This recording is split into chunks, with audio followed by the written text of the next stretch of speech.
Market Mantra. Market Mantra. Market Mantra. Market Mantra. Market Mantra.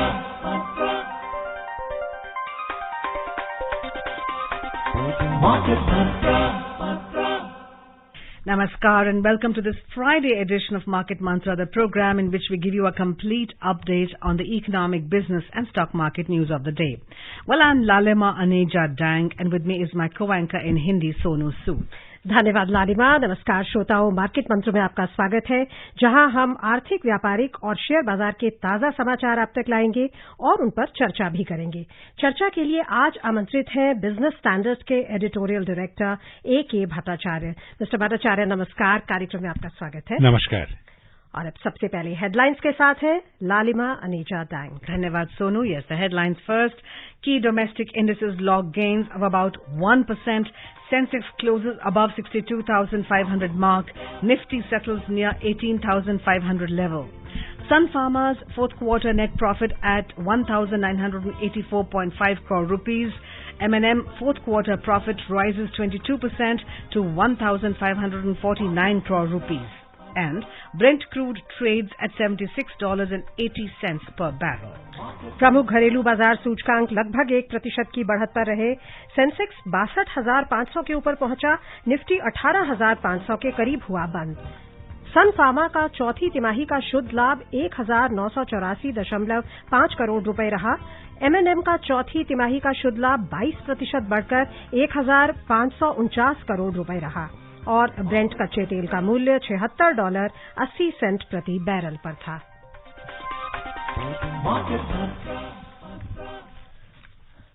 शुरुआत करते हैं share बाजार से। प्रमुख घरेलू बाजारों में आज लगभग 1% की तेजी दर्ज हुई। सेंसेक्स 62,500 के स्तर को पार कर गया और निफ्टी 18,500 के करीब रहा। दोनों सूचकांकों में तेजी मिश्रित संकेतों के बीच आई। बंबई शेयर बाजार का सेंसेक्स 1.02% की तेजी से 629 अंक बढ़कर 62,502 पर बंद हुआ। नेशनल स्टॉक एक्सचेंज का निफ्टी 0.97% की बढ़त से 178 अंकों की वृद्धि दर्ज करता हुआ 18,499 पर बंद हुआ। व्यापक बाजार की बात करें तो बीएसई मिड कैप सूचकांक 0.8% की तेजी में रहा और स्मॉल कैप सूचकांक में 0.5% की बढ़त दर्ज हुई। The key domestic indices today logged gains of about 1%. The index of the top 30 companies on the Bombay Stock Exchange, Sensex, closed above 62,500 points, while Nifty, the index of the top 50 companies at the National Stock Exchange, settled near the 18,500 level. Both stocks added amid mixed global cues. The Sensex appreciated 629 points or 1.02% to finish at 62,502. Nifty also climbed 178 points or 0.97% to end at 18,499. In the broader market at the BSE, the mid-cap index added 0.8% and the small-cap index was up by 0.5%. In the Sensex index, which is a pack of 30 companies, shares of 27 firms appreciated while 3 declined. Reliance was the top gainer as it climbed 2.8%, followed by Sun Pharma, which gained 2.75%. HCL Tech and Hindustan Unilever both rose 2% each. On the other hand, Bharti Airtel declined 0.65% and Power Grid fell 0.35%. NTPC tumbled 0.03%. In sectoral indices at the BSE, 17 sectors logged gains while 3 witnessed losses. IT sector climbed 1.35%. Realty and FMCG both gained 1.3% each. Tech sector rose 1.1%. On the other side, utilities fell 0.5%, while power sector declined 0.04%. Oil and gas tumbled 0.03%. The overall market breadth was positive as shares of 1,969 companies rose, while 1,522 companies declined. A total of 139 shares remained unchanged. आज कुछ प्रमुख कंपनियों के results भी आए हैं, उन पर भी एक नजर डाल लेते हैं। मार्च को समाप्त तिमाही में सन फार्मा का संकलित शुद्ध लाभ 1,984.5 करोड़ रुपए रहा। पिछले वर्ष इसी अवधि में कंपनी को 2,277.25 करोड़ रुपए का घाटा हुआ था। पिछले महीने के 2,166 करोड़ रुपए के शुद्ध लाभ के मुकाबले मार्च में शुद्ध लाभ में 8.3% की गिरावट आई। स्पेशलिटी बिजनेस में कमी और यूएस एफडीए द्वारा कंपनी की निर्यात आधारित हलोल संयंत्र पर प्रतिबंध के चलते शुद्ध लाभ महीने दर महीने कम हो गया। And as far as M&M fourth quarter results are concerned, when the profits rose 22% year on year to 1,549 crore rupees. हम ऑलमोस्ट फैग एंड पर हैं रिजल्ट सीजन के, और हम आज जो रिजल्ट्स आए हैं, अगर हम एमएनएम के रिजल्ट पर डालें, एक मेजर ऑटो कंपनी है, 22% का उछाल आना, कैसे देखते हैं आप, कैसे आप देखते हैं क्वार्टरली परफॉर्मेंस को, अगर हम ओवरऑल रिजल्ट्स की भी बात करें तो? देखिए, एक तो है कि ये ब्रॉड बेस्ड रैली है, इसमें करीबन सब सेक्टर में उछाल आया है। और दूसरी बात जो है, आपको देखना होगा कि जो कंजम्पशन स्टॉक्स जो हैं उन्होंने अच्छा किया है। जो यूटिलिटी सेक्टर्स में है उनमें थोड़ा बहुत प्रेशर दिख रहा है, जैसे इवन एयरटेल का स्टॉक देखिए, उसमें 5G प्राइसिंग वॉर, या पावर सेक्टर स्टॉक्स, उसमें थोड़ा बहुत प्रेशर दिख रहा है, क्योंकि अगले 2-3 महीनों में इनको काफी जूझना पड़ेगा एक एडवर्स सर्कमस्टेंसेस से। पर जो आश्चर्य नहीं कहूंगा, पर एक प्लेजेंट सरप्राइज जो है वो है कि इस चौथी तिमाही के रिजल्ट में एक आशंका था कि जो एक मार्जिन प्रेशर, कंपनियां मार्जिन के प्रेशर में आएंगी और उनकी प्रॉफिटेबिलिटी में थोड़ा बहुत चोट पहुंचेगा। पर जब हम देख रहे हैं कि सारी रिजल्ट्स आ रही हैं, बहुत सारे कंपनी प्रॉफिट मार्जिन्स को उन्होंने इंटैक्ट रखा है, और स्टॉक मार्केट का जो बायंसी आप देख रहे हैं वो उसी को दर्शा रहा है। पर स्टॉक मार्केट का जो बायंसी आप देख रहे हैं वो दूसरे 2 और कारण से भी हमें दिखने को मिला है। एक तरफ है कि जो वैश्विक जो एक स्थिति जो है, जो यूएस डेट सीलिंग के ऊपर, उसका एक लग रहा है कि एक सॉल्यूशन एक मिल गया है बाइडेन साहब को और मैकार्थी साहब के मीटिंग से। और दूसरी बात यह है कि आरबीआई गवर्नर का एक स्टेटमेंट 2 दिन पहले दिल्ली में उन्होंने दिया, उसमें ग्रोथ की जो उन्होंने फोरकास्ट की, इन्फ्लेशन का जो ट्रैजेक्टरी उन्होंने इंडिकेट किया, और एक इंटरेस्ट रेट में जो अगली बढ़ोतरी नहीं हो सकती है उसका एक आभास भी मिला है। तो ये सारी चीज को देखते हुए मुझे लग रहा है कि स्टॉक मार्केट में एक बुलिश टेंडेंसी दिख रही है।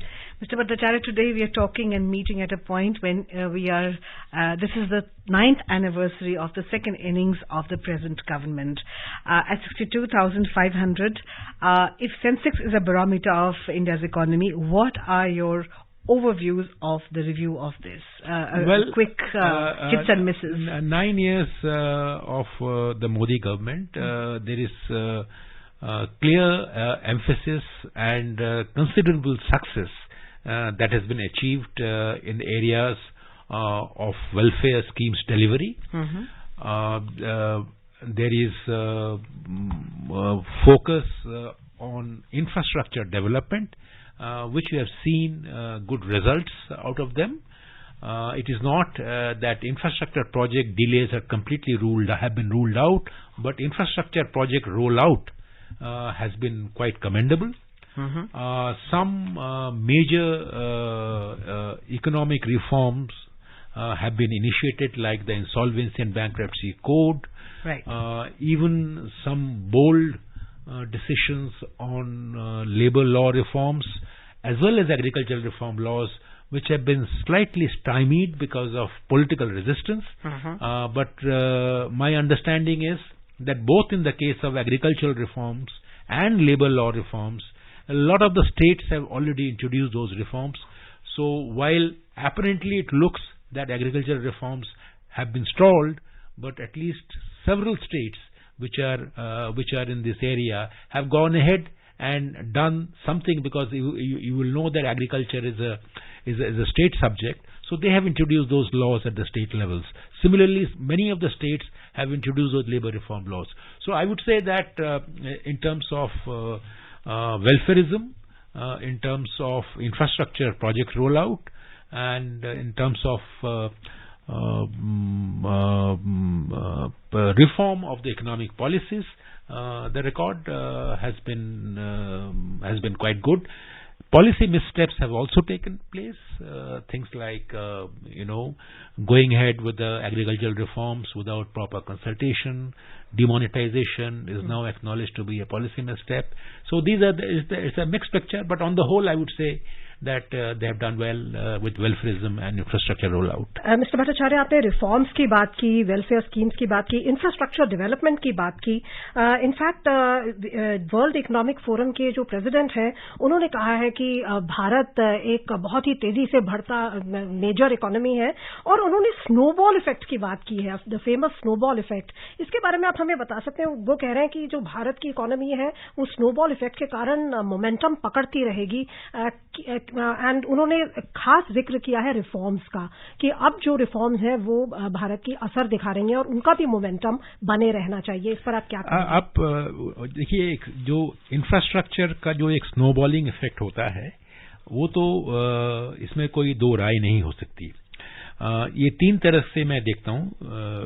संक्षिप्त में मैं कहूंगा कि एक तरफ है कि जो इंडिया का जो एक कह सकते हैं हम, अगर इकोनॉमिकली, अगर आर्थिक दृष्टिकोण से देखें, इंडिया में 30 मार्केट हैं, 30 प्रदेश हैं और 30 मार्केट हैं. इस मार्केट को एक साथ लाना और समन्वय करना, इनका कनेक्ट करना इसके साथ, उसके पीछे इंफ्रास्ट्रक्चर का बहुत बड़ा योगदान रहता है.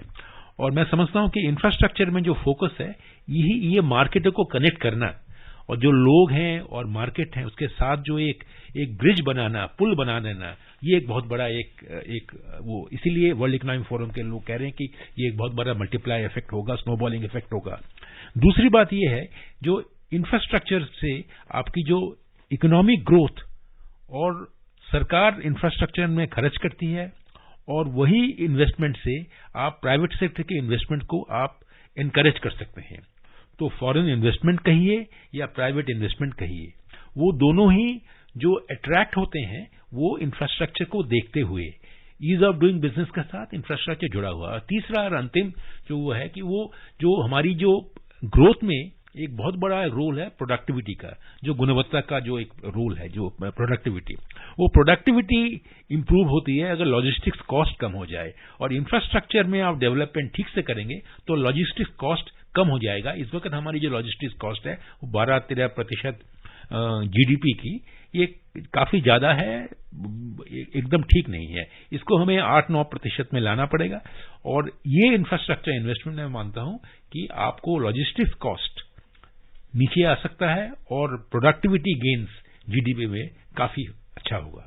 Can we see that we had disruptions like the Russia-Ukraine war, like the pandemic, and we turned it to our advantage through smart policies, if I may put it that way? Exports and imports, and I think it is smart both strategically and economically. Strategically, because I think we have gradually reduced our dependence on Russian armaments, and moved and connected ourselves more with the strategic ally like the United States of America, and therefore, and is also at the same time the reliance has been such that it has given a boost to domestic production of defense, which, as everybody knows, that is now more than 1 lakh crore of domestic defense production. So that's a big landmark that has been achieved. Economically, we have used the Russian oil to the advantage of the Indian oil economy, in a sense that today, if you see the results of many oil companies, in spite of being denied the right to raise prices when crude oil prices were going up and incurring losses, the last year they are ending with substantial profits. So it is because our dependence on Russian Urals particularly, has gone up to 40%. Now they are the largest supplier to the Indian oil. And we have taken that oil, processed it, and produced and exported it in terms of products to different countries. Right. Now there is a big political debate on it, that why should you do it and all that. But I think it's like processing something that you get from outside, from wherever you get it, and you are refining it into petrol, diesel, or other petroleum products, and exporting it to the market that wants to receive it. So I think both strategically as well as economically, the situation has been exploited to India's benefit. No, there's no doubt about it. और एक जो measured approach लिया सरकार ने Covid के समय, जैसे लालिमा कह रही थी कि एक बहुत क्राइसिस था as oppose to the western nations, आपको लगता है कि वो भी, और जो एक कहें कि ग्रोथ ओरिएंटेड या रिफॉर्म्स ओरिएंटेड अप्रोच था, पीएलआई स्कीम, आत्मनिर्भर भारत, ये सारी जो एक मुहिम चली, वो भी रिस्पॉन्सिबल है भारत की comparatively strong, stable, economically stable position के लिए? एंड आपको लगता है कि यूएस डेट सीलिंग क्राइसिस भी शायद वो एक्स्ट्रा स्टिमुलस की वजह से भी कंट्रीब्यूटिंग फैक्टर हो सकता है? नहीं, यूएस जो डेट सीलिंग का जो प्रॉब्लम वो खड़ी कर सकती थी, वो अगर प्रॉब्लम सॉल्व हो जाए, मैं समझता हूं कि इंडियन इकोनॉमी के लिए भी वो एक अच्छा इंडिकेटर है। पर आपको ये भी देखना होगा कि यूरोप से जो खबर आ रही है वो अच्छी नहीं है। जर्मनी रिसेशन में पहुंच गया है, तो अगर जर्मनी रिसेशन में जाएगा तो मैं समझता हूं इसका कंटेजियन इफेक्ट यूरोप में भी पहुंचेगा। और इंडिया और यूरोप की जो मार्केट है, सब कुछ है, तेलों के दाम शायद घट जाएंगे, पर हमारी जो मार्केट है, एक्सपोर्टेबिलिटी जो है, एक्सपोर्ट गुड्स, वो हमें इफेक्ट हो सकता है। तो यूएस को देखें तो हमें खुशी है, यूरोप को देखें तो समस्या है। पर डोमेस्टिक इकोनॉमी में जो चीज, जो कोविड के टाइम में हमने जो नीति अपनाई थी, जिससे कि सरकारी खजाने को न खाली कर हमने जो एक इन्वेस्टमेंट ओरिएंटेड, सब्सिडी ओरिएंटेड है, उस स्कीम हमने सरकारी खजाने को हमने बहुत कम खर्चा किया, टारगेटेड जो हमने किया। तो पर तब भी, उसके बाद भी हमारी जो वित्तीय घाटा जो है वो अभी भी 9-10% के ऊपर है। अगर आप सेंटर और स्टेट्स को मिला के देखें तो ये 10% सस्टेनेबल नहीं है, क्योंकि हमारी ओवरऑल डेट लेवल भी काफी ऊंची चली गई है। तो इनको लाने के लिए ये वित्तीय घाटे को नीचे करना पड़ेगा, और डोमेस्टिक इंफ्रास्ट्रक्चर की जो प्रोडक्टिविटी गेन्स जो है, ग्रोथ है, एफिशिएंसी है, उसको काम में लाकर हमें, चैलेंज तो भी काफी है अभी भी, पर ऐसा नहीं है कि हम इसको फेस अप नहीं कर सकते। इन्फ्लेशन, रिसेंट जो रिटेल लेवल इन्फ्लेशन लेवल जो आ रहे हैं, नीचे आ रहे हैं। जैसे मैंने कहा, आरबीआई गवर्नर साहब ने कहा कि ये लास्ट ईयर का ग्रोथ तो 7% के ऊपर ही हो सकता है, और अभी भी जो लेटेस्ट इंडिकेटर्स जो आ रहे हैं वो भी ग्रोथ अच्छा दिखा रहे हैं। May 31 ट्यूसडे को ही, वेडनेसडे को फिगर्स आने वाले हैं। जी, क्या उम्मीद है आपको? सो मुझे लगता है कि ये 7% थोड़ा आगे जाएगा, क्योंकि रिजर्व बैंक ऑफ इंडिया के गवर्नर कोई बिना इंफॉर्मेशन बेस से ये बात ऐलान नहीं करेंगे कि उनकी इंफॉर्मेशन 7% से ज्यादा है। तो कुछ इंटरनेशनल ब्रोकरेजेस ने 1 लाख सेंसेक्स पहुंचने की भी बात कही है। इस संदर्भ में अगर हम जो हमारे इन्वेस्टर्स हैं उनके पॉइंट ऑफ व्यू से आपसे पूछना चाहें, क्या रुख होना चाहिए अभी? देखिए, जो स्टॉक मार्केट में इन्वेस्टमेंट में हर वक्त वो जोखिम भरा चीज है।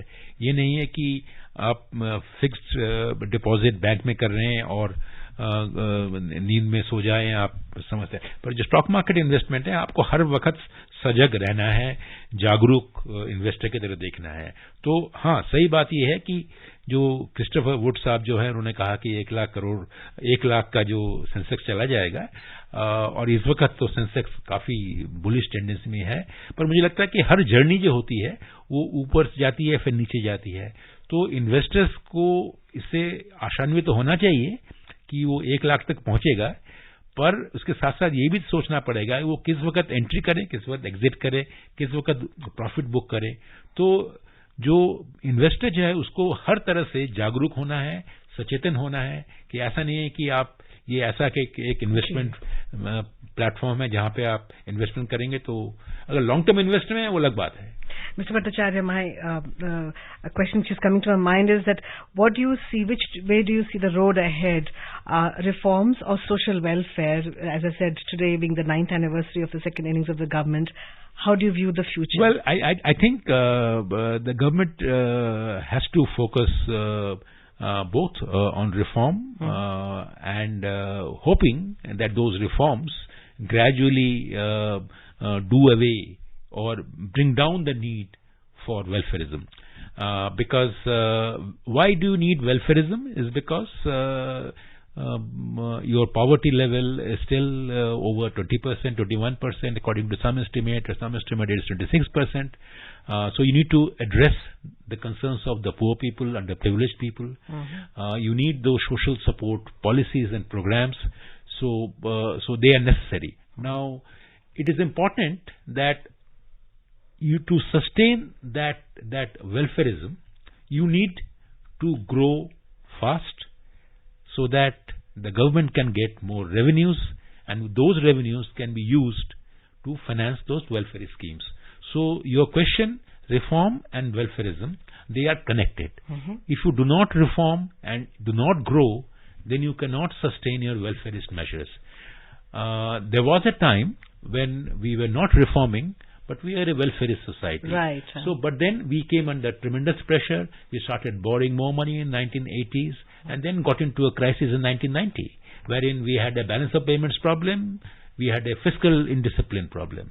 So that is a path that should never be attempted again. तो पाए को बढ़ाना है ताकि उसमें से काट के वेलफेयर एंड उसके साथ जो टैक्सेशन पॉलिसी जो है, taxation policy also has to be such that the base is to be broader. अगर ब्रॉड बेस्ड टैक्सेशन न हो तो सरकार के पास पैसे कहां से आएंगे? वो वेलफेयर के लिए कहां पे देंगे? और वो वेलफेयर उसी के पास टारगेटेड होना चाहिए, those who are needy, those who need them. Abhi, so only 3% pay income tax for the 97% population. Absolutely. That should increase at some point. In fact वित्त मंत्री ने शायद रिसेंटली कहा भी था कि टैक्स बेस को बढ़ाना हमारा एक मेजर ऑब्जेक्टिव है। Absolutely. आइए अब देखते हैं रुपए का कैसा प्रदर्शन रहा। अंतर बैंकिंग विदेशी मुद्रा बाजार में रुपया डॉलर के मुकाबले 17 पैसे की मजबूती से 82 रुपए 57 पैसे प्रति डॉलर के स्तर पर बंद हुआ।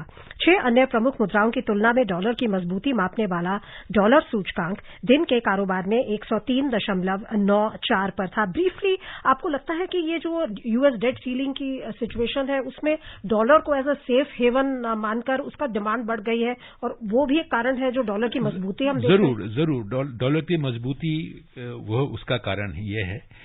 पर रुपया भी अब हम ये नहीं कह सकते कि एक दुर्बल करेंसी है।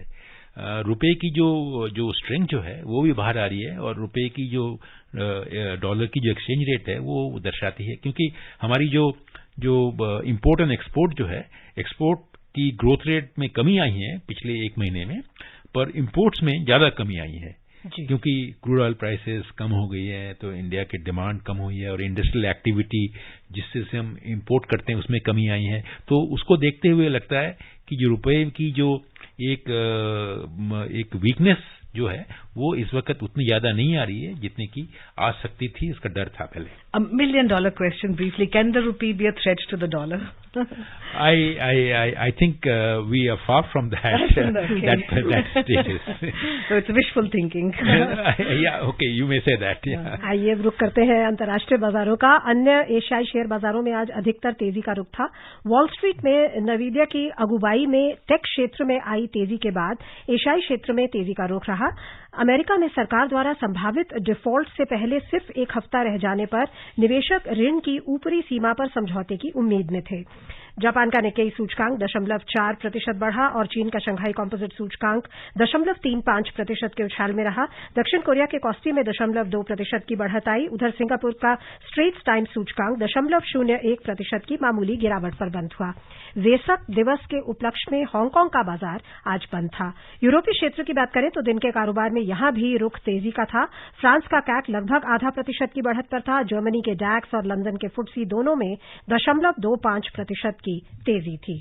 A look at the U.S. markets now. Well, Wall Street ended sharply higher except Dow Jones yesterday after Nvidia's forecast sent the chipmaker's stock rising, which fueled a rally in AI-related companies. On the other hand, investors longed for signs of progress in U.S. debt ceiling talks.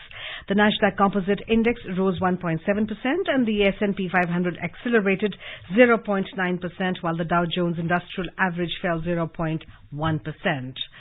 Well, United States President Joe Biden has said that progress has been made in talks with top congressional Republican Kevin McCarthy over the U.S. debt ceiling. The pair aim to reach a deal on raising the government borrowing limit for 2 years so that it can keep paying its bills.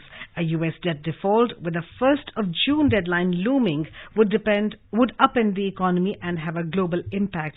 As per media reports, a U.S. official has said that President Biden and Republican McCarthy are closing in on a deal that would raise the government's $31.4 trillion debt ceiling for 2 years while capping spending on most items. The official said the deal, which is not final, would increase funding for discretionary spending on military and veterans while essentially holding non-defense discretionary spending at current year levels. और अब चलते हैं commodities की ओर। तेल पर है आपके पास जी बिल्कुल है। Look at the oil prices. Well, oil prices were up today despite conflicting statements from Russia and Saudi Arabia ahead of the next OPEC Plus policy meeting and worries of weaker than expected demand growth. In intraday trade, Brent crude was trading at $76.80 per barrel.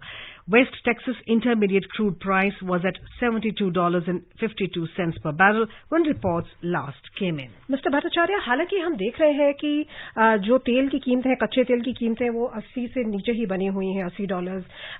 लेकिन क्या लगता है आपको, अगर ये date ceiling की resolution नहीं होती है, प्रगति हुई है लेकिन अभी भी फाइनल नहीं हुआ है, तो या अगर बहुत ज्यादा वो नियंत्रण लगा देते हैं गवर्नमेंट के एक्सपेंडिचर पर रिपब्लिकन्स, तो क्या उसका एक नेगेटिव इफेक्ट आ सकता है? देखिए, नेगेटिव इफेक्ट मेरे ख्याल से नहीं आएगा, क्योंकि अगर डेट सीलिंग में जो नॉन डिस्क्रिशनरी स्पेंडिंग में कट होती है यूएस में, तो मैं समझूंगा कि उसका इम्पैक्ट डिमांड में आएगा, और डिमांड जब कम होगी तब तेलों के दामों में, हमारी दृष्टिकोण से मैं समझूंगा कि तेलों के दाम में उतनी जो एक बढ़त होती है वो नहीं होगी, they will remain under control.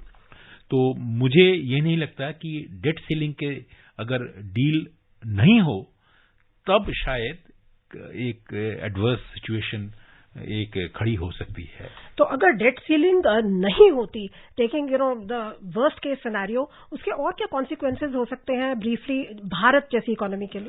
अगर डेट सीलिंग ना हो तो मैं समझता हूं कि जो यूएस इतना बड़ा एक ग्रोथ इंजन है पूरे विश्व के लिए, वर्ल्ड्स लार्जेस्ट इकोनॉमी, उसकी जो स्पेंडिंग जो है वो जो एक्सपोर्ट्स, इंडिया की एक्सपोर्ट जो यूएस हमारा सबसे बिगेस्ट मार्केट है, उसमें इम्पैक्ट होगा, और जो रिसेशन की हम डर कर रहे हैं, डर था, उसमें शायद थोड़ा बहुत डर फिर से वापस आ सकता है। पर मुझे लगता है कि ये 2 साल का जो एक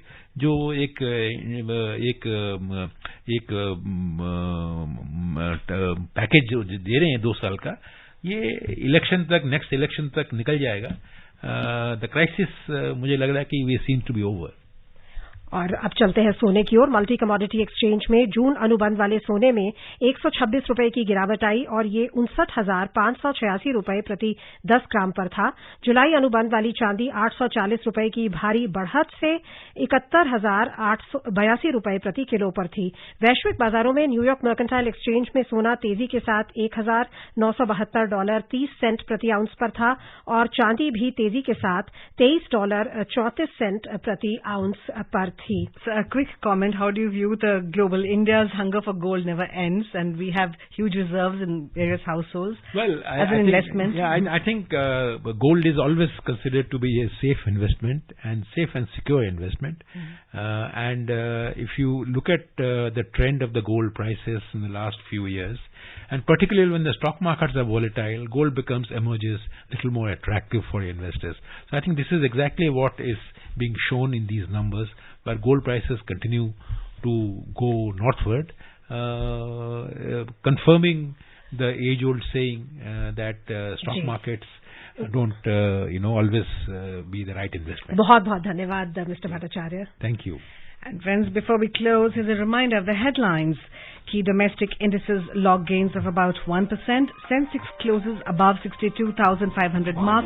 Nifty settles near 18,500 level.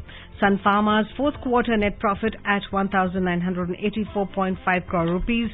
M&M fourth quarter profit rises 22% to 1,549 crore rupees, and Brent crude trades at $76.80 per barrel. On that note, it's time for me, Lalema Aneja Dang and Sonu Sood to bid adieu. Namaskar.